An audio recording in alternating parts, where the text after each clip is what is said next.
Hi, I'm Michelle. This is my so-called handmade life. I have a blog by the same name, and that's my name on Instagram. On Ravelry, I am Mamatronic, and there's a Ravelry group for my so-called handmade life where I have episode threads where you can talk about anything I discuss in the episode or answer some of the questions that I ask you and talk with each other. You can do that there, here on YouTube, or on my blog where I have embedded episodes. But if you do comment about the episodes, be aware I'll probably be talking about what you have to say. And it will definitely guide somewhat where our conversation goes, because I want this to be a dialogue between us as much as possible. Other threads in my Ravelry group aren't discussed on the podcast, but just the episode threads are.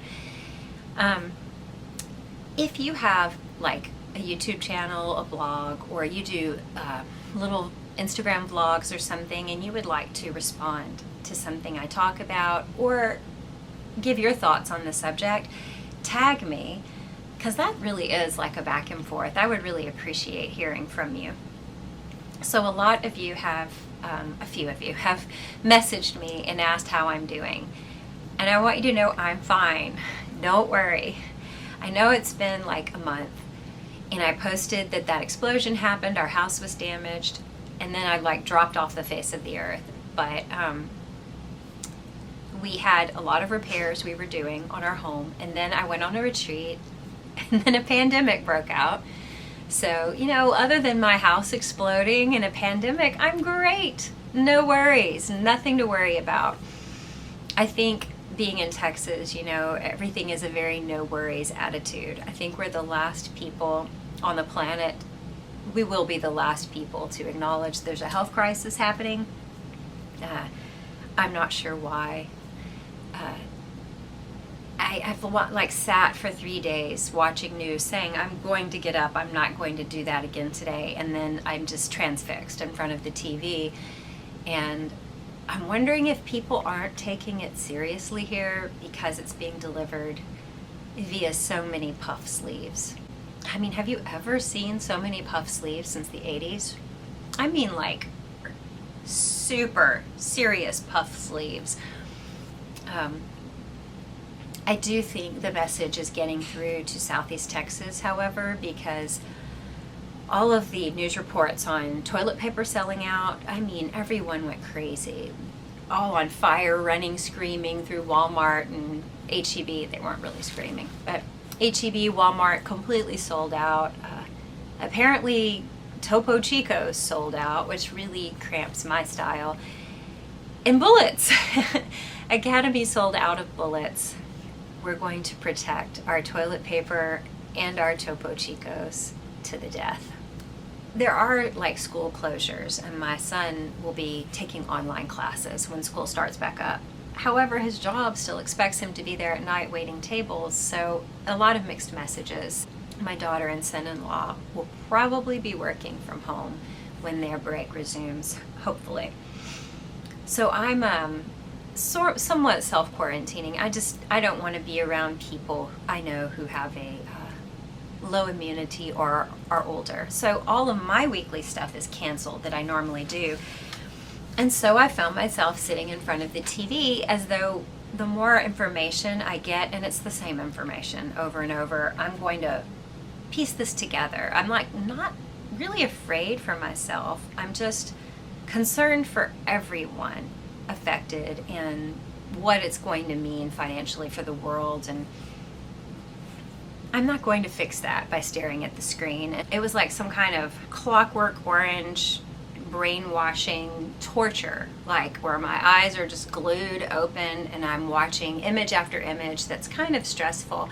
And I don't even mean pandemic images. I mean when they're not talking about the pandemic and when people aren't wearing exaggerated puff sleeves constantly, they're having, like, I see ads for a financial blog and it's $100 bills in a bowl spinning away in a microwave cooking. And is it just me, or these images that are flashing, are they not just a little unnerving? Why am I doing this to myself? It's like I can't control it. These images are just kaleidoscoping in front of me.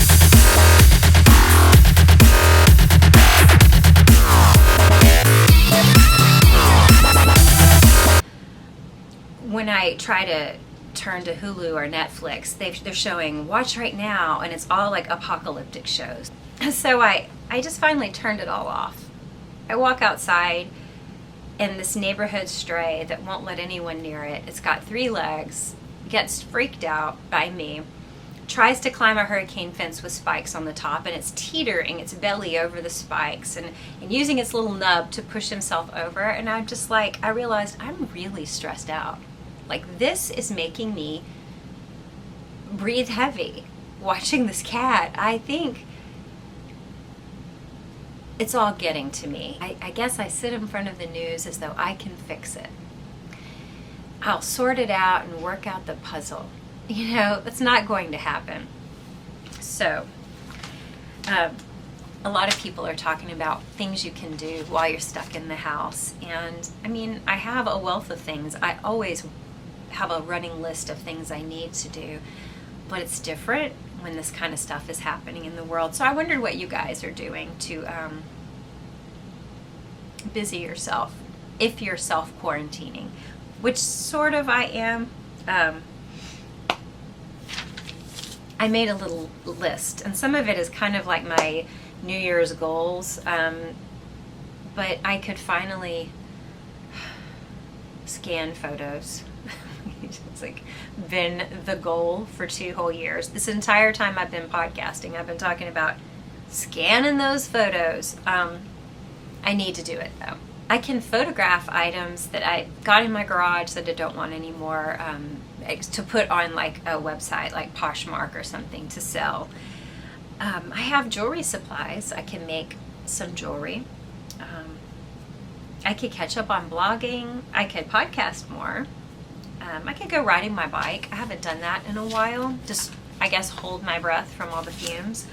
I was thinking of picking a pattern book, like an issue of Pom Pom or several issues of Pom Pom, and work through a lot of the patterns, or like a Lina magazine. And then we were supposed to go camping. I don't know that that's going to happen. We had several trips planned, and I don't know that any of those will happen. My husband will probably need to work while he can. He's got the kind of job that's, as the economy tanks, people will need it less and less. So we may not be camping, but we could camp in our yard and at least try out the AC in our camper. There's some documentaries and sort of based on true stories movies I've been wanting to see, like Finding Vivian Maier, Chasing Ice, Chicago Girl, The Dropbox, Dark Waters, The Good Lie. And then a lot of people are doing Instagram art challenges, like Nick was saying on her Instagram that Blue Shine Art is a Instagram. I'm going to have links to these things. Blue Shine Art is doing an Instagram challenge and like little classes online, and you draw a little every day. That's a pretty cool idea. And it's just little bits of stuff. I'm doing like a yoga thing I saw on, it was being sold on Instagram. I haven't done yoga in a while because so many of the poses I would like to do, something happens with my neck and I end up with a headache. And I haven't figured out how to strengthen or change that dynamic. So I'm trying something different, and we'll see, a different program. But that's something I can do more of, is yoga in the house. If I can't get out at all, that's a good thing to do. And it really has loosened up my lower back. But with all of these things I'm thinking about doing, this is a good time to start a journal. And I've talked about wanting to write down thoughts and memories. This kind of journal, Christy is one of our viewers. She has a wellness journal that's digital for sale, and I really like her journal. She has a coupon code. It's 50% off for viewers. And the code is Handmade50, which I'm going to also be showing right here. And I will have a link in the notes. I'll put it at the top of the notes so that you can find it. But I'll just show you a few of her pages of her journal. I'm using markup. Might not be the best way to do an online journal, but it's the one I know. You can see there's this table of contents. And you can use this and get like really particular. And I think this wellness journal would be really good if you're wanting to change a habit or add a habit. Whether you're doing like an elimination diet, looking for possible allergens, say. I've done that before, and I needed to write down what I ate, what I did. Or maybe you're trying to make lifestyle changes, just be healthier. Or maybe track your moods and try and change a way of thinking, attitudes. This is a really good journal for that, because she has her month at a glance, which I think it's got every day, and it has all of these options here on the side. And you can see right down at the bottom, I added, all of this can be tailor-made. So you can go over any of the things she has written, and you can like write over it in white and put whatever you want. So I added memory work to this. I haven't started my journal yet. I knew that I'm sorry, it may not focus in on this because it's a white screen, but she has a video where she tells you how to do it and everything if you're interested. I will have links to that also. It's really an affordable thing, and there's extra pages, and you can just use this indefinitely. So I added memory work because I wanted to do something that would improve my memory. I just wanted to challenge my memory every day. And so I can check off if I did it each day. So you could do your month at a glance that way, or you could do, there's specific goals worksheets. I have lots of ideas for goals and things. And so there's some for exercise, emotional, mental health. You have all of these boxes, and you can change them. Like I said, you don't have to have one for exercise if you're not interested in that. Then this one about thoughts, how you feel overall. I thought that was really helpful. About your health, your exercise, mental, emotional. And you can do this daily if you want. You can do it at the month at a glance, or you can go into daily. And then there's a space for journaling. So if you want to journal, say, keep it on a very narrow focus, you can, or you could literally use this space to jot down the funny things your children did that day, a thing you're grateful for. And she actually has, this one I think would be the most helpful to me, is your day at a glance. Especially when I was trying to remember to eat 3 meals a day and make sure I ate healthy food groups all the time. She's got in here breakfast, lunch, dinner, snacks. Of course, you could change that. You can make it what you want it. But then there's mind, body, spirit. Did you do something for that? You can, just say yes, or you can write in what.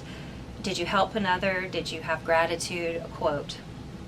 You can track if you're sleeping enough, what your mood is, your water intake, things like that. So there's a more specific mood tracker. Anyway, I sound like an infomercial. That's not what this is. I was just really interested in it. There's an energy tracker. This is important for me when I'm trying to track how I'm living versus how I'm feeling hormonally. I really think this would have been helpful to have, because my energy level, my sleep amount, the foods I was eating, plus my moods, it was just all working together. But here's the section I found interesting, letting go. So there's a page on this, and I mean, you can do this daily, or you can just do it as it occurs during the month. You have copies of these pages. There's a materialistic thing. I will let go of blank because of blank. There's something emotional. I will let go of this because of, and something physical. I will let go of because. I like that idea. And you can write in whatever. I found that helpful because a lot of times when we're trying to add things like exercise or healthy meals or this or that to our life, me time, a lot of what's healthiest for us is just letting go of things. And I've had a lot of things I need to let go of. Anyway, I just wanted to mention that, and that there's a code if you're interested in that. Several of you had said you wanted to start journaling, and you may be thinking more intense journaling. But I mean, there's extra pages in this. You could just go for it. And then you have everything all together. And it gives you a really good picture of your month or your year along with those thoughts you journaled. I don't know about you. I wouldn't journal every single day. I would just journal maybe once a week or when thoughts come to me and I have the time to keep track of it. But it would be nice to see it in respects to the other things happening in my life. So thank you, Christy, for offering that to everyone. And I'm sorry it's taken me a whole month to get an episode out. I wondered what you guys are going to do or are doing if you're already self-isolating, what you're doing to divert your attention. Between news clips, I have been watching Dark Spot on Netflix and then some old Supernatural episodes. I think I'm going to start reading via my Kindle again while I knit because I'm about finished with the Brioche blanket. And during Dark Spot, because it is subtitled, it's in French and it's subtitled, I started a project that I can do easily without looking. So I'm doing a sock head hat. And you can see this is the yarn that Sarah dyed up and gave to me. And she said these colors made her think of me. And I felt like they were pretty right on with what I have been knitting in recent years. And so here's how they're looking in the ribbing part of the hat. I've got like another inch or so to go on the ribbing. But this is a great pattern, just one skein of sock yarn. I'm sure you've seen Kelly McClure's pattern. It's also a free pattern, which is kind of a running thing lately. People have been talking with me about affordable yarn here on the podcast and other places. And that's a free pattern. Between the last episode and this one, a lot's been happening. We've gotten some more work done to our house, and we had such a blessing, this kind contractor who knew we might do all our work ourselves to save money, especially because insurance did not offer us near enough to cover just the structural repairs. So he came to our house probably 3 times. He spent a lot of time meeting with the adjuster and discussing it with them, writing up an estimate in such a format that our insurance gave us more with a supplement, and it is going to be plenty to do all of the repairs we need to do.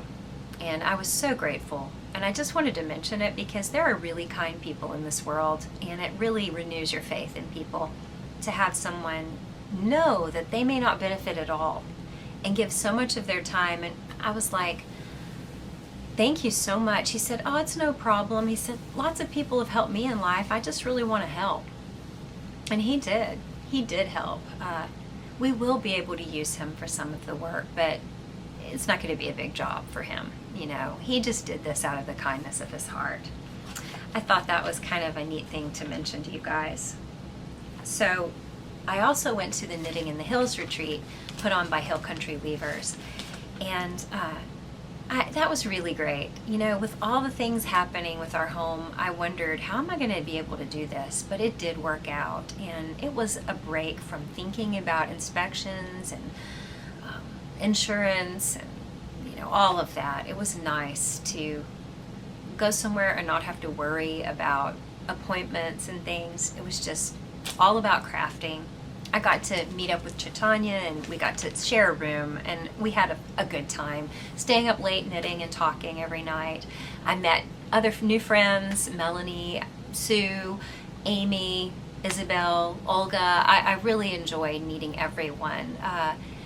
And I like the informal nature of the meals because you're sitting with the designers and you're sitting with some of the dyers around you, you know, and you get to know people. It's a really nice and formal retreat. I've never been on any retreat before, so I enjoyed it. And let me just say, Hill Country Weavers gives a good swag bag. They had these leather bags. You could pick your color. And inside of them was another smaller project bag with a strap that could go either on the small project bag or the main bag. Yeah, it's really nice. You got a little connected pouch here. And inside of these bags, they had all sorts of goodies. There was a vintage knitting themed mug, travel mug, wool wash from Fairchild Lamb and Wool Company. This is wool wax cream skincare. It's a lotion It's a little travel size gleaner, which I've never seen, this little travel gleaner, but it was pretty cool. Little Hill Country Weavers pin. And then a host of patterns inside, some of which have I think all except one maybe or two have dropped on Ravelry already. So there was the Hill Country Rain shawl or wrap from Caitlin Hunter. This is SoCo State of Mind, and it is a reference to South Congress where Hill Country Weavers used to have its shop. This is by Lori Ulfers, who is part of Hill Country Weavers. This is Seismic by Romy Hill, and this just came out today on Ravelry. This is a really great color work. Shawl. Lanes by Julie Hoover. I love this On the Fence. It's by Kennedy Berry, and I really want to knit it in the very yarn it calls for. I didn't get that. I just couldn't get that much while I was there. But it's this Hill Country Weavers camelback fingering plus Chasing Rabbit's gossamer held together. It's really beautiful. And it's like a poncho wrap. I just like the way it lays on the shoulders. I mean, both ways that you can wear it. It looks really interesting to me. Fairlight Shawl by Dawn Barker, which I did get yarn for. And you've probably seen this one online. I think it was out before the retreat. And then Leslie Ann Robinson's Studio Sampler, which is beautiful. So, along with all of that, they had the kit to knit Hill Country Rain in Sukapi. That, sorry, it's loud. The color is from Farmer's Daughter Fibers. And this is that, I use this for my cardamom coffee hat. These are just really beautiful colors together. I was pretty blown away that this was, all of this was in, I didn't even think about swag bags. I'm obviously a noob to retreat. You know, I had all those plans to knit something by each of the designers and use Chasing Rabbit fibers to make, I was either going to do a shawl or I was going to do Love Note. I did Love Note. It's the only thing I finished in time. I did get to use Dawn's yarn for Love Note. And I tell you what, I almost wore it for this episode, but I thought this episode is really going to be long and jam-packed and full of links. And I would like to wear this when I do a blog post on it. And I don't want to do a blog post until I have good pictures of it. So I think this weekend I'm going to get some photos. We were supposed to camp, but I don't know that that's going to happen. But maybe around town I can get some nice photos. And I don't know if you can see how, this is so pretty. This is Wildwood. And I used her fern base, which is fingering, held with her gossamer, which is lace weight mohair and silk. And I mean, I finished it. It was still damp on Wednesday. I got to my daughter's and then I went Thursday morning to the retreat and it was dry and I was wearing it. So that was really, it was fun to get that done in time because Thursday I also had a class with Dawn, and in the class we learned how to do the slip stitches for this pattern, which I know how to do slip stitches. I can do mosaic knitting. I've done lots of slip stitch or drop stitch stuff, but this was just a little different. And I mostly did the class because I just wanted to see Dawn. She had another class I wanted to do even more, but it conflicted with my schedule, so I didn't get to. But I was like, well, I want to make this cowl anyway, so, well, I'm glad I went to the class because it really wasn't as simple as I thought it would be. You can see this is the Choya cowl, which is named this way after a kind of cactus that when it dies, the skeleton of it has this shape with little holes. the fact that you're slipping stitches using lace weight and also DK weight was just different for me. And I really did like the technique, and I like the, it's the same color. This is olivine in 2 different bases, but it has a very tone-on-tone look, and I just think it's pretty neat. And you can see the sheer transparent nature. She really does like to work with that sheerness as a almost a design element in a lot of her accessories. I've shown you Columbia and how that's kind of a feature, a detail of it. So this is the Choya cowl, and I took the class. I had a little bit of homework to do, just basically the first edge, and then we start working on the slip stitch. And I just really enjoyed spending time with her and everyone else in the class, hearing about them and making sure I was doing the technique correctly. And this was also one that you can block for length or block for height, and I wanted it to be a little taller. So anyway, totally enjoyable. And this is my souvenir knit from Knitting in the Hills 2020.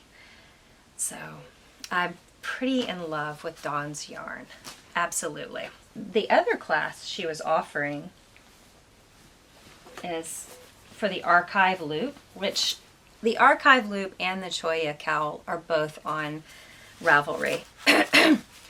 The archive loop kind of made me think of that wellness journal where you're tracking things, like you could track your mood or your energy level or your how much time you spend outdoors or negative thoughts or whatever. I felt like that really goes hand in hand with the thoughts behind the archive loop, and she kind of filled me in on how you do it. I'm thinking she has more information in the pattern.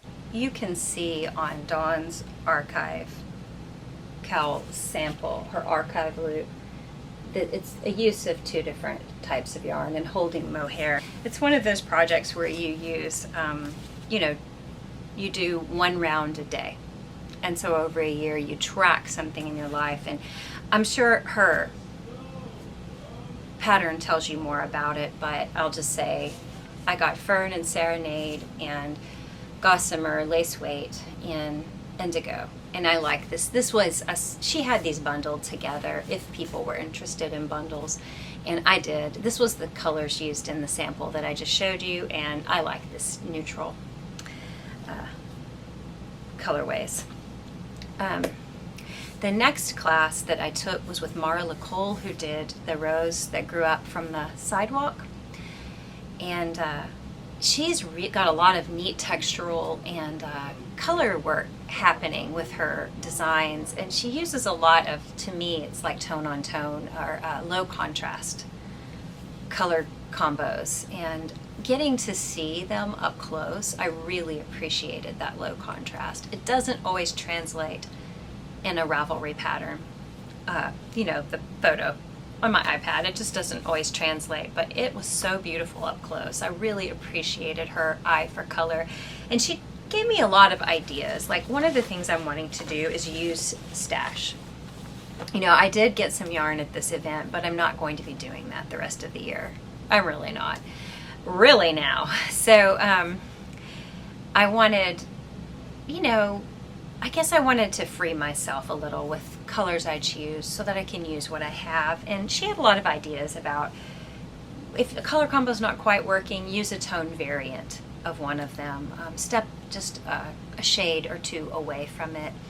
Also, when matching things with speckling, look for the color that's not there in the speckling. I just thought she had a lot of good ideas, and it actually, I applied it as far as being a little bold. Like she said, look at your Instagram and see, are they cool toned or warm toned photos mostly that you do? I think I have a mix of both, but probably I deal with slightly warmer, I would say, which definitely is the case with these. I got for the Traveler's Loop, that is a free pattern by Dawn Barker of Chasing Rabbit's Fiber. So this is Violet Veil and her Fern Base, and this one is Joy. And these are just, to me, a no-brainer They look great together. Would I have done it normally? I don't know, because there's so much violet in this, and this is sort of a muted red. I don't know if I would have paired these two together. I probably would have normally gone for a gray with either, or something more obviously neutral.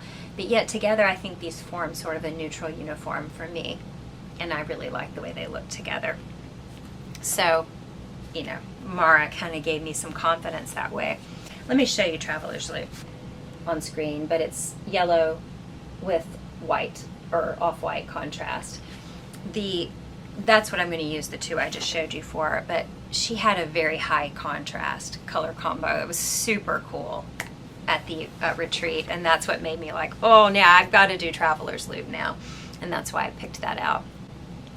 Another thing I used Mara's advice for, just gave me a little push when I was choosing yarns. I wanted to get some yarn for a sweater from Julie Aslin, and I got to meet Julie and Jean-Francois, and I really enjoyed meeting them and spending a little time knitting or talking with them. They were just very genuine people, and I love that this is their business, that they work together creatively on it. I liked hearing a little bit about how they kind of split the creative load in their business, and I don't know, just share some common interests, and just, I don't know, it's just very everyday, ordinary things to do with people that, you know, you've admired their work for some time. Sitting and knitting, eating dinner. I like that informal nature of the retreat. So, looking in, this is Fleur Pressée, I think is how you say it. I'm guessing that's pressed flowers in French. This is probably my favorite colorway, Julie Aslin. And I thought about what Mara said. Look for a color that's not in it. Now, I don't know that this isn't in it, but it's slightly more teal than what I see in it. And this is Epinette. And I really love the way these two look together. And I think anyone, no-brainer, would say this would look great in a shawl or something. But for the Cuffle sweater by Alexis Winslow that I wanted to do, I'm really not sure. This is going to be the contrast color that makes very bold arrow type geometric shapes. So let's look. Let's see it. And so Epinette would be in place of the navy, and this would be in place of the contrast. And it may just be too busy, but I wanted to try because I really love the way these two look together. This is a very big graphic design on the sweater. I just think Alexis Winslow is really good at these bold graphic designs. So I thought that was worth the try. It was worth the try. It only requires 2 skeins of that contrast color. If it doesn't work, I could use something else, but I just didn't want to pass up that opportunity to apply what I was learning. I also had a class with Caitlin Hunter, but it was via like Skype because of self-quarantining. So that was probably a bummer for her, and it wasn't the same as if she had been there, but I still felt like it was helpful. It was discussing fit, kind of the finishing touches, or kind of stepping back after you finish a sweater and looking at the fit and making judgments on things you could tweak, and then styling of it. I think most of us had questions about fit, and I know for me, I tend to need a larger arm size than I would, say, a bust size on a standard sizing chart. And she had some good ideas for how to deal with that, from changing needle sizes to one of the techniques she said, like I could start with one size on a bottom-up sweater and then switch to a larger size for the arms, which is an easy fix. That's an easy one to do. You know, I guess it all depends on your patterning, but she gave some good ideas for just stepping back and looking at what we actually wear, what actually works for us, and kind of pick out our core colors and accents and think about how we use them. Let me just say, Caitlin Hunter's Ingle pattern I didn't realize by looking at these photos on Ravelry, this is knit in Surrey alpaca by Farmer's Daughter Fibers. And up close in person, it made such a difference. Just like seeing some of Mara Lucole's colors up close on her shawl, seeing how they were very close but they aren't the same, really adds to, I don't know, the design. This ingle looked good on every single person that tried it on. And I think the fact that it felt so luxe was nice. That's a sweater, a kind of sweater pattern, or a sweater's worth of yarn that would be really nice to have. That same day I also did a wall hanging class with Jill Lerman, and it was pretty cool. It was just patterns she made up. She had two versions. One, you could use a smaller, like a Aran weight or chunky weight yarn, and then another was for a pretty wide wall hanging that was about this deep and super bulky. But I had a whole skein of Barocco, I think it's Barocco macro. This isn't blocked yet. So I went ahead and I cast on a different stitch count of the one for a like a worsted or bulky weight yarn, and I just knit it longer. When I came home, I added more to the pattern, and I really think this is cute. And then she had little pieces of bamboo she cut from behind Hill Country Weavers, I guess the bamboo that grows there. So this is not blocked. It's actually going to spread out wider, the width of the, I'm going to block it to the width of the bamboo. Let me see if I can stand up and show you.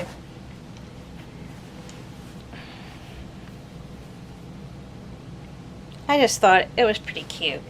And then I added tassels to the bottom. This Barocco macro has I think it has a little acrylic in it, but it feels very much roving-like, and it makes me think there's a roving style yarn that you can find a lot at Joann's. I think that would be a good substitute. I can't think of the name of it. I'm thinking it starts with a B. This is a good use for a large skein of super bulky. So I actually have another skein in natural. I want to try her other pattern. It looked very much a little more macrame-like, and I'm just going to have to modify it because it's knit sideways. So I'm going to have to make it longer and then knit it sideways across, just for the fun of it. Leslie Ann Robinson's class was a lot of fun.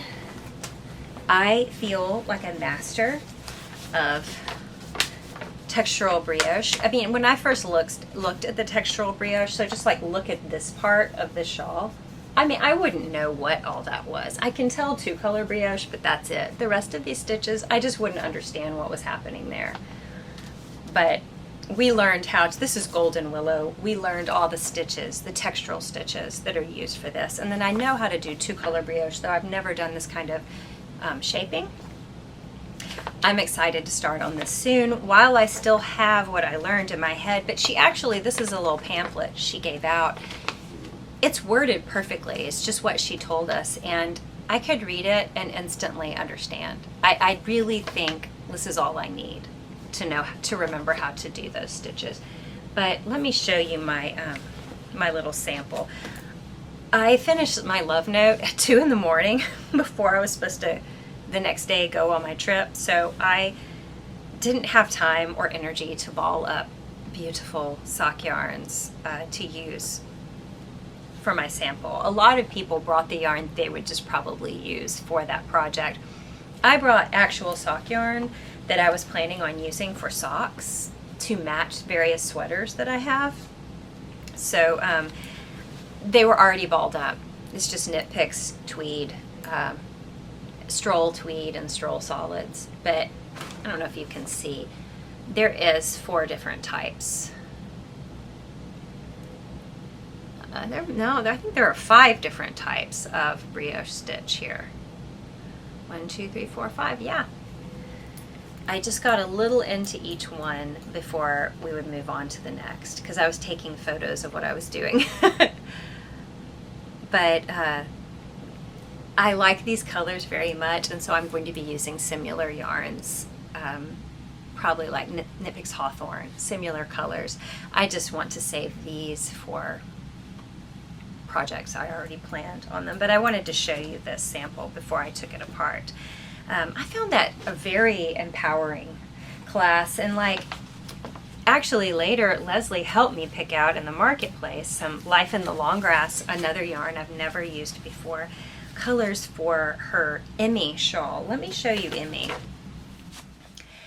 I love Emmy. It is a triangular shawl, but I feel like maybe Coffee at the Grand I might wear more because it's a rectangular wrap or scarf type shawl. But let me find Emmy for you.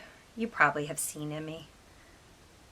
I actually hadn't really noticed it among her patterns for some reason. And it's a really great design. I like the colors she used here too. These are kind of colors I enjoy. Neutrals with a blue. And so that's Emmy. And so what we settled on were Andesol,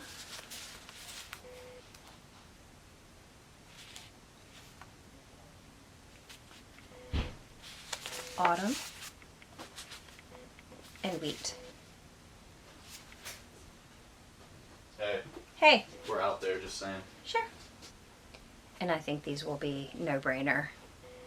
These go together very well. Each one has colors. From this one to this one, you see the colors picked up, and from this one to this one, it's just going to be... But this could make a great Coffee at the Grand. And these colors are kind of rich, and they just... I don't know. I may end up doing Coffee at the Grand with these. I'm thinking for the Emmy, I might actually want to do low contrast colors, like Mara was talking about. The next class I did was with Romy Hill, and I learned what I'm doing wrong in short rows. Somewhere. Where is it? I finally figured it out. This is the key to everything, this tiny little scrap of yarn. We worked 3 different kinds of short rows. I guess I've done Japanese short rows once before, but I really don't see the use for them if you know the German short row. So I finally learned what I've been doing wrong in my wrap and turns, so you can see these are where the Japanese short rows are. You can see the back of the work, the wrap and turns. But the German short row is almost invisible. So, you know, I have regular wrap and turns, the Japanese style, and German short rows. I really don't know why you wouldn't use German short rows normally.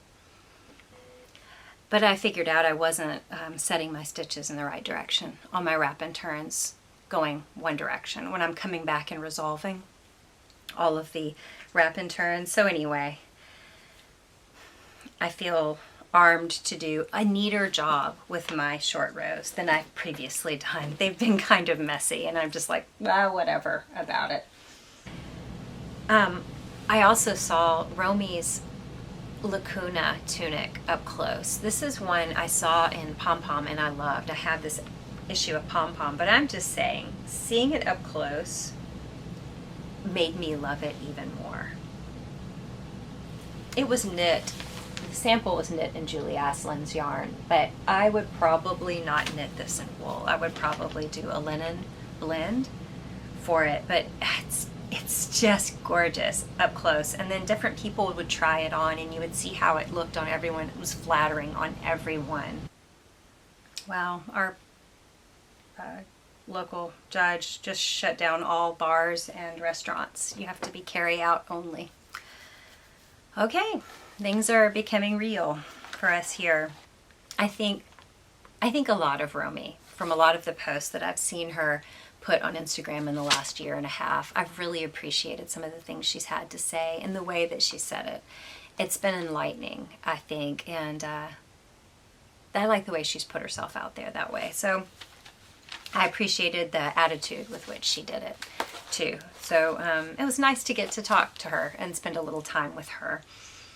And I'm excited to knit Seismic. I asked you guys what things you're looking forward to working on or are working on. Some of the things you guys talked about. Amanda has the same issue as me. She thinks, oh, this is so great. Some new design comes out. I really want to do this. And then before she even gets to it, something else really great comes out. It just steals your attention. A new sweater by Junko Okamoto is one that she mentioned she really wants to do soon. Regina is working on, let me make sure I've got that right. Yes, the X Factor cowl by Isabel Kramer right now. And you can do it color work and drawstring. That's Isabel Kramer. Jen is doing a bunch of Gary sweaters for her family, like 8 of them, the same exact sweater. Let me find this. This is pretty cool. And I guess they're all going to be identical. And this is done in Lopi. It's a really gorgeous sweater. And she's totally going to do it because Jen can crank out those colorwork sweaters. Rachel is a fairly new knitter and has been training herself. And one of the things she's wanting to do is a campfire blanket scarf, which I have finished mine. This is one of my finished objects. It's really hard to show you. I'm so crammed in this room with stuff around me, but it's huge. Very much like a blanket. It is the length of my body. I could totally cover with it if I wanted on a couch, but it looks great wrapped around you. And I have to say, I took this to some restaurants that were freezing. I ate outdoors. I didn't have a sweater on, but I just wrapped this around my shoulders like a wrap, a shawl, and I was completely comfortable. Completely. I really do love, I'm going to talk more about this, I think, in another episode. I really love these strands that you run through it vertically. So that's one she's wanting to take and adapt it and make it into an actual blanket, which is a great idea, Rachel. Sue is wanting to finish a lot of sock projects that she started. Like moving made her realize she really does have a stash. She tried to find a place for it all, and she had a lot of socks she had not finished. So that's her project she's going to be focusing on. You've been talking about free or affordable patterns. You know, Alexandra Tavel, who's Two of Wands, she wrote this pattern for a very affordable yarn, fisherman's wool. It's 3 different colors, and you hold 2 strands together to make a bulky. So you could substitute bulky wool for it, whatever you have in your stash. Her blog has a lot of her patterns free. They do have ads in them, but it is a resource if you don't have the funds for paying for patterns. And right now, I feel like everyone in the world is going to be pinching pennies for some time. We are going to have to be mindful of what we spend. And that's a really good resource. Since I asked you guys what some of your affordable options were, and here's what you said. You had to say about that. Frauke just said if she really shops her own pattern stash, she's got plenty to knit. She's got books like Lina. She has patterns she's already collected on a Ravelry. She really doesn't have a need to buy any more for a very long time. That makes sense. That's wise. Macon said that right now she's doing Experiment, and it's a Danish pattern, and it's free. It's only in Danish, though. This is a really popular look, this radiant type yoke. This is by Pia Trons. And let me get a big picture here. And it's a free pattern.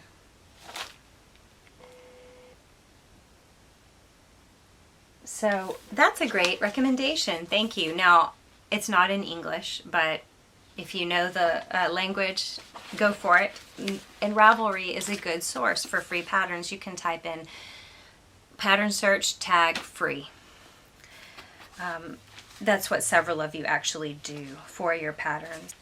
Amanda is using Anna Lang's free sock patterns, and right now she has a free pattern called Winter Forest Cowl that she's going to be working on. This is Anna Lang, and I'm going to have links to all of this in the notes. It'll all be in the notes. Anna Lang has a lot of great sock patterns, and some would make really cute Christmas gifts for people. Also, thank you for that. Els was talking about affordable yarns. I believe it's episode 4 of her podcast, which is Gaia Knits. She was talking about affordable yarns and she actually uses a lot of cotton and cotton acrylic type yarns because she lives in a warm climate, kind of like I do, even warmer. And so it makes sense, and those typically are a little more affordable than wool or animal fiber. So she had a little more to say about that. Now Vivian was talking about my plaid sweater and said that Briggs & Little, it's an affordable yarn, by the way, but it's also got astonishing memory, is what she said. And I liked that phrase, astonishing memory, and that's something I need to keep in mind when working with it. But she likes free patterns from Knitty and Espace Tricot. And another person who likes the Espace Tricot was, someone in here mentioned it. Paloma was what you said you were knitting. This is a really great one from Espace Tricot. So many of their patterns are free. And they have some really beautiful accessories and sweaters. So that's Paloma. Johanna likes affordable commercial yarns, like Regia and Opal, and just doesn't feel comfortable using a too expensive of a yarn. Kind of like sometimes I feel like it's too precious a sweater. I'll be afraid to even wear it. She has that feeling, but also she's thinking of what else she could have done with that money. She likes to use budget-friendly yarns. Rachel started learning and didn't feel comfortable buying a lot of patterns, and so she's been using free patterns. So on the All Free Knitting site, she used Favorite Ribbed Hat, and it's a hat knit on straight needles and sewn together. She did that for her husband. Then she graduated up to shawls with the Triangle Wrap by Mama in Stitches. And then she moved up to Purl Soho's Elementary Wrap. Me, the name kind of gives it away. It's a very simple, basic, clean design. That's a really good pattern to move into, Rachel. And then next she was going to do that campfire blanket and scarf into a blanket. So that's really transitioning from simpler projects to larger projects.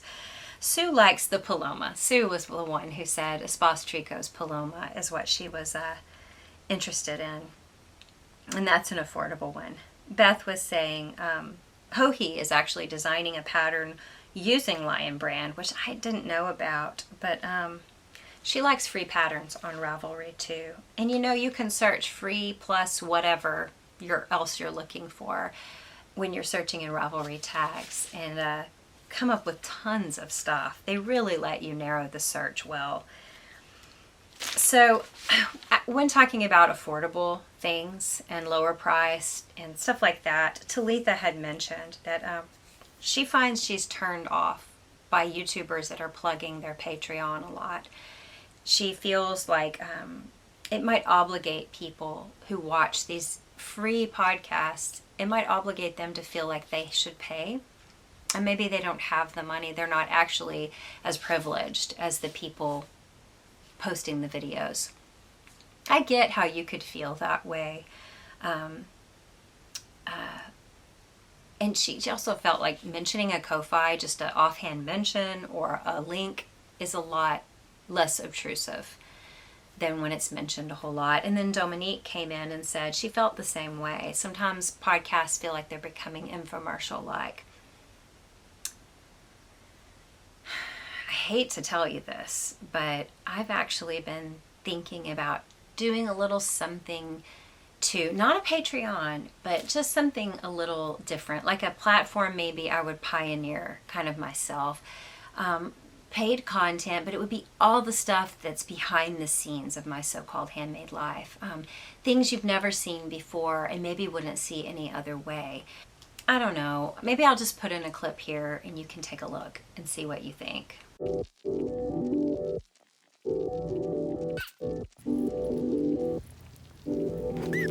Would you like to have a behind-the-scenes look at my so-called handmade life? Well, now you can with my new subscription-based platform.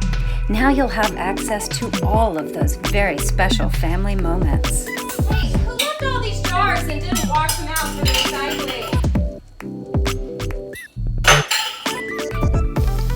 See the secret to the well-oiled machine that is my home. Want to see the sources of my inspiration?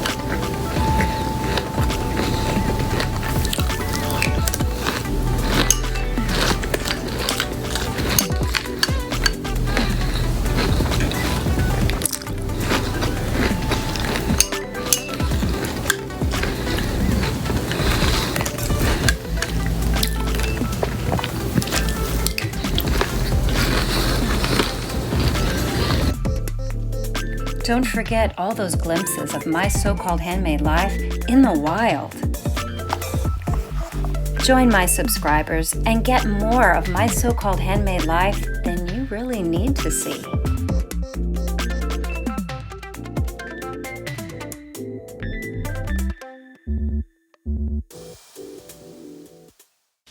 Dominique, I do agree. I feel sometimes like it's a bit infomercially, and here's why. Sometimes it's hard to have content for a podcast. And when podcasts veered from just knitting together to selling something while knitting together, it kind of changed the makeup of a lot of them. They became a little more formulaic and shorter. And because, people's attentions are divided now with their business. And sometimes there was a lack for content anyway. Well, then if you're trying to double your amount of content to have some paid, it leaves the podcast a little strained. I don't mind paying for Patreons of certain programs that I feel I like the content. But there are some that once they went to the Patreon format, I felt like their normal podcast diminished, like the amount of information in it, and I don't know, the content kind of diminished. So I get what you're saying. I also wanted to say, Louise mentioned, speaking of affordable yarns, I left this out. She likes to use Vanna's Choice, which is a lion brand yarn, for blankets. And she was saying she really liked my blankets. And since we're talking about blankets, let me show you guys where I am on the Aquarian baby blanket. This is the one I'm knitting for my daughter's best friend. And it's got so many ends. I felt like if I can just get this brioche in my head, I would be getting it in my head before I took Leslie Ann Robinson's class. I needed to kind of get a refresher, but I also just didn't want to stop with it. I wanted to keep at it, and so I have mega ends to weave in. But look how cool. This turned out really great, and I don't think that green is too dark for a baby.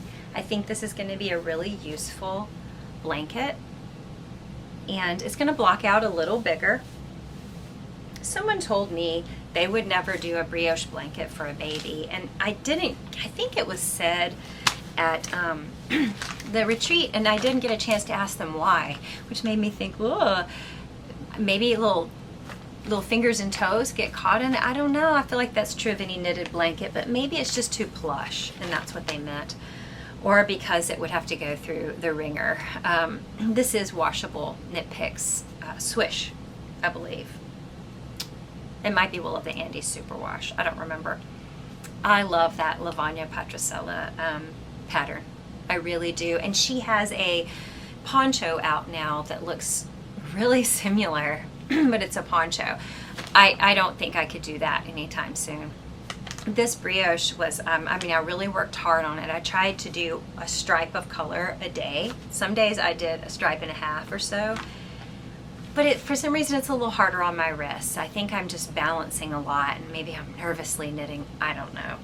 But I just wanted to show you guys where I was on. But we were talking about affordable projects. Let me tell you, I almost forgot. There's a ton of sales happening right now. You probably know about it.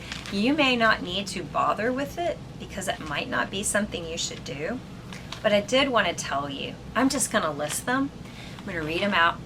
But I wanted to tell you about these. Just if you were going to get other patterns, maybe you would want to know about these sales. So The most recent I saw was Tracy Miller of the Grocery Girls. Her On the Porch socks they're free right now on Ravelry. Shireen Nadir, she's the Blue Brick on Instagram. If you follow the link in her recent posts, actually you can just follow the link on her account. It will take you to her website, and her Solidarity wrap is free on her website. It's beautiful. Andy Satterland is giving away one free pattern to whoever, and she's got a code on her Instagram you can see. I got Chuck. Sandy Peters has 20% off right now. Unless it's otherwise noted somewhere, I'm just gonna suggest go to their Instagram to see. I'm gonna have the link to the photo on Instagram that has the code though. And Sandy has a lot of patterns out right now that I like. There's a buffalo stripe scarf I really like. It's one of her like marled brioche type things. Bristol Ivy's doing 25% off, and I'm trying to think. Orin Moore was one I didn't ever have of hers, and I did get this. I really like this raglan line. I think this is a great classic design.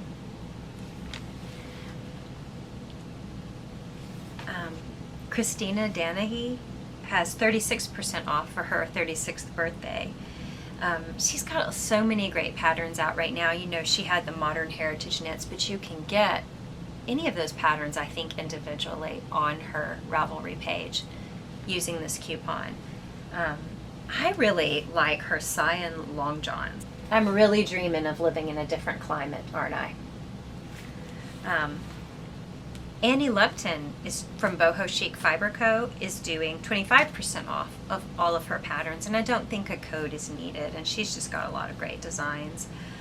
Some new ones just recently came out. And then Elsie Machon, who is Else, off of Agaya Knits podcast, and she comments here quite often. Els, in her episode 4, she has a coupon code, and that's the episode I believe she talks about affordable yarns. She has a coupon code for her Atene Midnight top. I hope I'm saying that right. And so I like this top. I got this. It's 50% off, I believe, the top. The code is. This is knit in linen. But any fingering weight yarn would work. This is really cute. And this makes me, guys, think of a 90s Delia's top. This is very much nostalgic design to me. So it'd be fun to wear. And I don't know if I would even wear it as fitted as she's wearing it. I might would. Maybe just through here and then let it flow some, because of the whole, I feel like I'm gonna die when things touch my body in the heat. It's so cute though. I love all that she's got going on. Patterning, a texture, color work, and the little stars and the stripes. It just looks very reminiscent of, I don't know, my early adulthood. And then in Leslie Ann Robinson's class at the retreat, I sat next to Nitty Natty, who I didn't know. Natalie off of, she's got a podcast, Nitty Natty, and she's Nitty Natty on Instagram. She has a bag, and I saw her using it next to me, and where I'm doing 3-color brioche and my yarn is all tangled in a mess. Hers is so neatly taken care of in her float tote. And right now on Instagram, again, I'll have a link, she is rewarding like her followers with a coupon code, and this is one of the things you can get. So this is like a bucket tote, you can see here, but you fold down the sides, and inside it's got little yarn holders or yarn cozies that snap down in so they stay put. Whereas my little balls of yarn kind of hop all over my bag and the table, they stay put. And she's got 5 here. Everything was staying put nice and neat. And she's got 2 different sizes. This is the main float tote, but she's got a float tote mini that holds just 2 or 3. and it's a crochet project, just really neat. She's got a lot of other patterns too, but I thought I would plug that for her. And then Caitlin Hunter is having her 4-year anniversary, and she's got an anniversary code out too for patterns. Dawn Henderson is doing her patterns free right now on Ravelry. And there was one I hadn't bought yet. It was Autumn Dawn, and it's a really beautiful sock pattern. I appreciated that. Alicia Plummer has reduced her price on knotted pine. The knotted pine hat and gloves.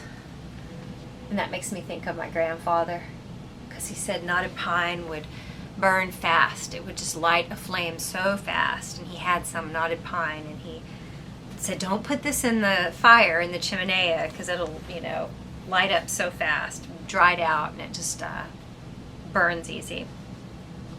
Courtney Spainhauer's Horace shawl is another one that's free. I think I'm just going to stop there, because I could just go on and on and on. The main thing that I really wanted to talk with you guys about was something I talked to you about, and I gave an example. It was from a Bible verse where basically God is telling the people,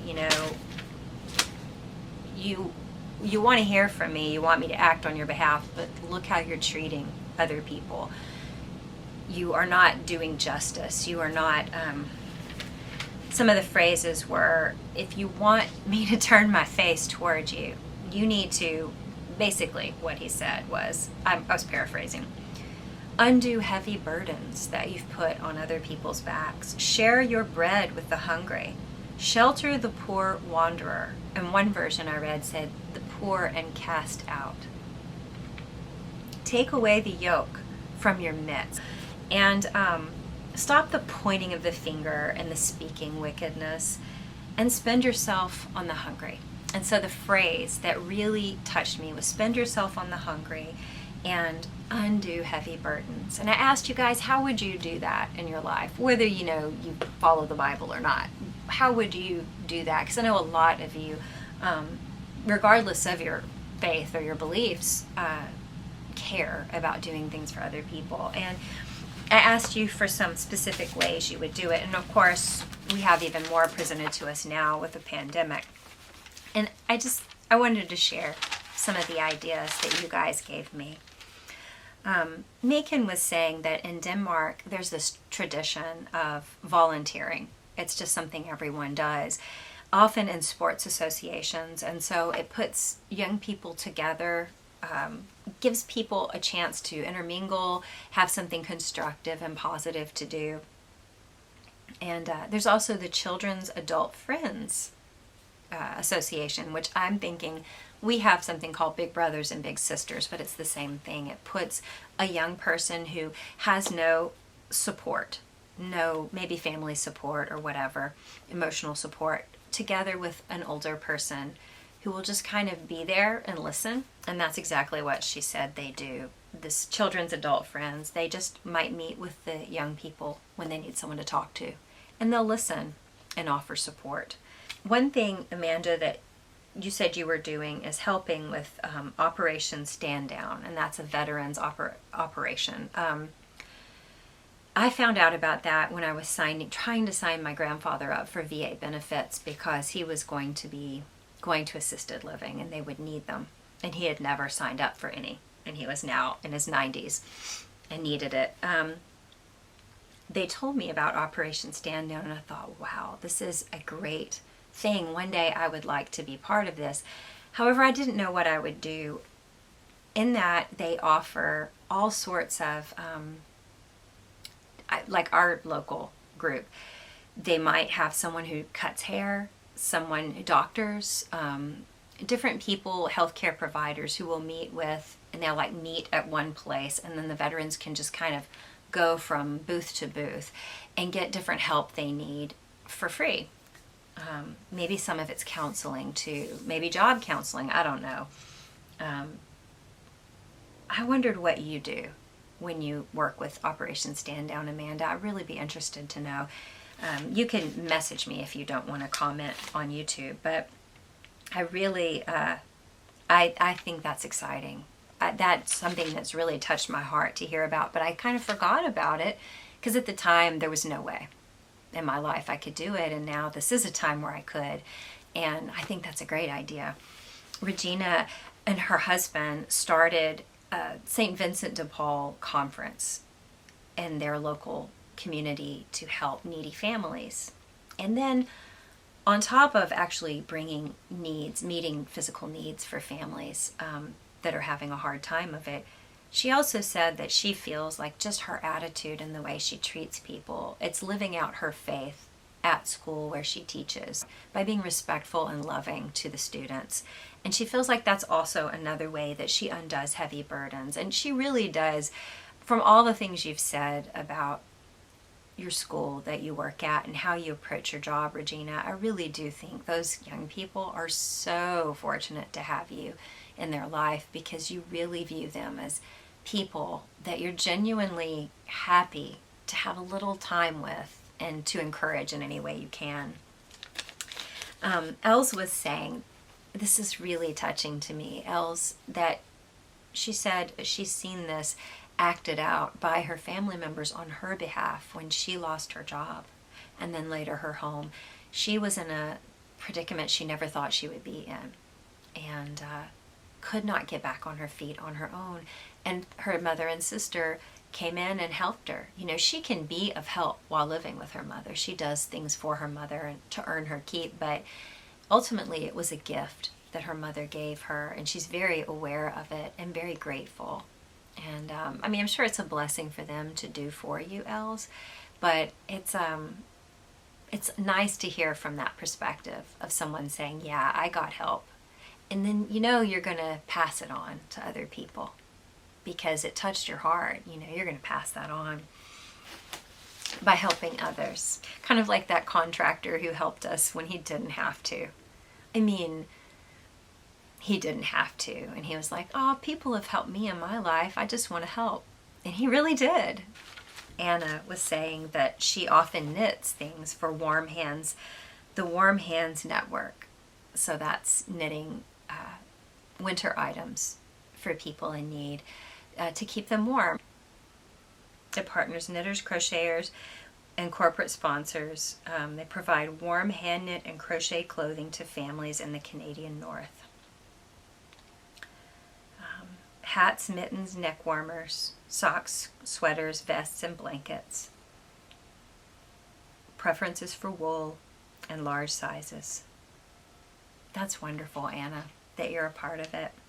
And you can look this up, and I'm going to have a link to the Warm Hands Network, which is something as knitters, especially if we have stash and we don't need more mittens, what a great thing to do with it. That would be a great thing to do with knitted hats that you don't ever wear. I mean, you made it for the fun of the project, but like me, I rarely wear a hat. So I have a lot of hats I don't wear. I've never worn. I just wore them for the photo and then took it off, you know. That would be a great thing to do with it. Carmen feels like the practical thing to do is to start with the people closest to her. Give them time and kindness. She doesn't always have the ability, you know, we can't always change the world, but we can have a good attitude while doing dishes or text a friend to see how they're doing. Small gestures, whatever we can fit into our life. And I know a lot of that depends on the time of life that you're in. That's true. Katinka was saying that she feels like most people kind of feel invisible in our society. And so her goal for the year is to leave every single one that God puts in her path with a feeling of how valuable they are. Jen was saying that she always tries to greet people with a smile and say hello. It doesn't matter how awful she might be feeling. She makes sure that she can at least be kind and friendly to other people. Sarah was saying that right now,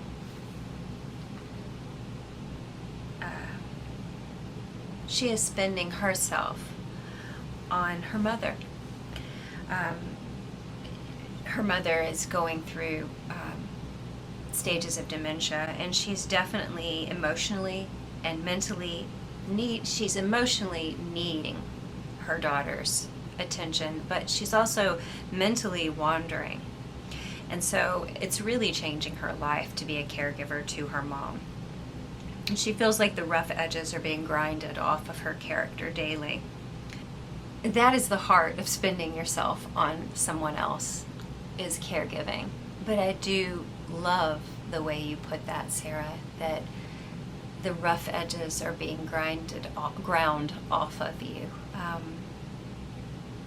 I hope that was the case for me. I doubt that I had to caregive to the level that you are.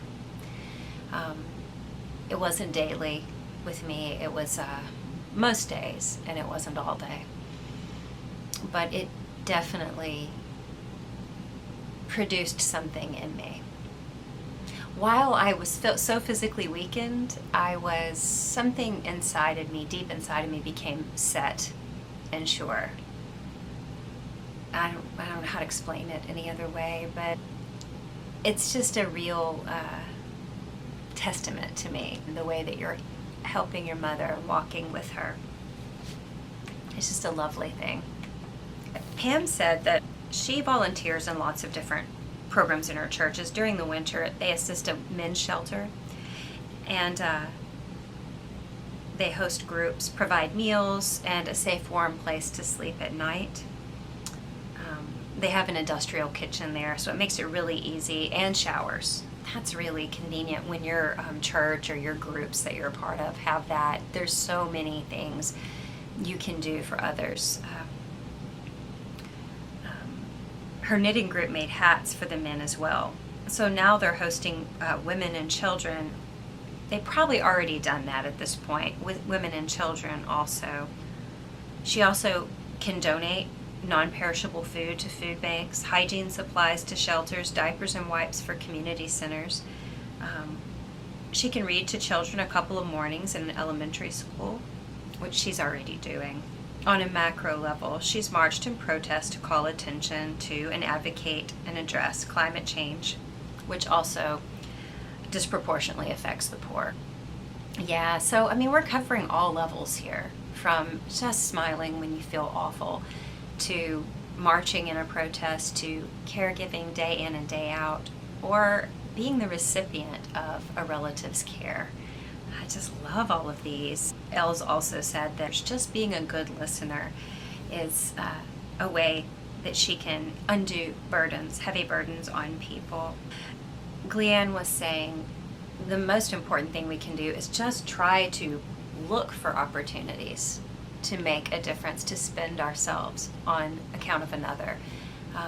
Most of us just we're just too busy, and we're not looking for opportunities to do that. And so it left me thinking, some things that have been on my mind for a few years is working with refugees. I would really like to be part of helping place people in their homes, or offering a place in my home for someone. I really can't do that where I am or right now, but I did find some groups that are doing that, and I'm going to have links if you're interested. Not a lot of that's happening in the United States, but I think it could, with people waiting at the border to get in. I think there are churches that try to appoint to help, church groups. There may be other groups, like I know Races works to help people enter legally, but I just don't know how much they have to do with people once they're in. I don't know that they give any further support, but it would make such a difference to a person or a family or a couple or someone who comes in from another country to be placed in a home with someone who can say, this is the best place to get this. I bet you could find a job with this person, and kind of give you advice on the area where you will be living. So Open Homes is the one of the projects I've heard about, and that's where you can turn your Airbnb home, you can turn it over for a time to be used by refugees, people coming in before they get their bearings. They might just need a place to land, and that's a neat project. Also, there's Refugees Welcome. Now, I don't think they have that working in the United States, but that's where you can just offer a room in your home if you have an extra room or a little apartment or something on your home, you can offer that. That's really close to my heart. I'm going to also put a TED Talk link. It's an article and it says 8 practical ways to help refugees. I'm going to put it in there if anyone's interested in that. I don't think this is the time for that in my life because of the explosion thing, but sometimes things will feel important to me before I'm capable of doing it, but they just kind of settle on me, and then when the time comes, it all clicks and I'm able to go for it. And so maybe that's what this is. Right now, though, because of the state of our home,